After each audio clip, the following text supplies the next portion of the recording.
2009 সালের অক্টোবরে গোটা আর্জেন্টিনার শ্বাস আটকে গিয়েছিল। বৃষ্টি ঝরা রাতে কাদামাখা মাঠে আর্জেন্টিনার বিশ্বকাপে যাওয়ার ভাগ্য জ্বলেছিল একটা গোলের উপরে।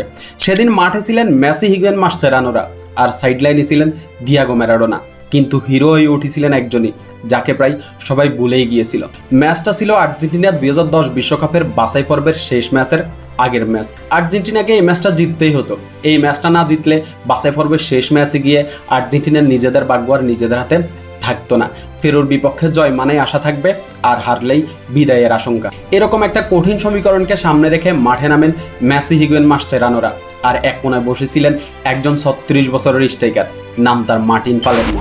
সবাই এই মানুষটাকে চিনত। এই মানুষটা একটা ম্যাচে 3টা পেনাল্টি মিস করেছিলেন, কিন্তু দিয়াগো ম্যারাডোনা এই মানুষটার উপরে ভরসা রেখেছিলেন। ম্যাচ শুরু হইল, প্রথমার্ধটা গোল শূন্যভাবে শেষ হইল। দ্বিতীয় অর্ধের শুরুতে 48 মিনিটে হিগুয়েন গোল করে আশার আলোটা দেখান। আর্জেন্টিনা 1-0 গোলে এগিয়ে, কিন্তু 89 মিনিটে পেরু গোল করে খেলায় সমতায় নিয়ে আসে। স্টেডিয়ামে পিনপতন নীরবতা, অনেকের চোখে জল। সবার মনে একটাই কথা, আর্জেন্টিনা মনে হয় এবার বাদই পড়ে যাবে। অতিরিক্ত সময় 90+3 মিনিট। কর্নার থেকে একটা ক্রস আসলো, বল ঘুরে ঘুরে এসে পড়লো পালেরমোর সামনে।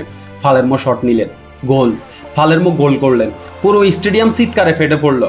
ম্যারাডোনা মাঠে ঝাঁপ দেন, মেসি দৌড়ে এসে জড়িয়ে ধরেন পালেরমোকে। এটা ছিল একটা গোল না, এটা ছিল গোটা আর্জেন্টিনার মুক্তির চিৎকার। যে মানুষটাকে সবাই ভুলেই গিয়েছিল, সেই মানুষটাই গোল করে ইতিহাস রচনা করে গেলেন। কারণ সেদিন যদি ওই গোলটা না হইতো, তাহলে হয়তো আর্জেন্টিনা 2010 বিশ্বকাপেই খেলতে পারতো না। না ম্যারাডোনা, না মেসি। সেদিন আর্জেন্টিনাকে বাঁচিয়েছিলেন একজন আনলাইকলি হিরো, পালেরমো। নামটা ছোট, গল্পটা বিশাল।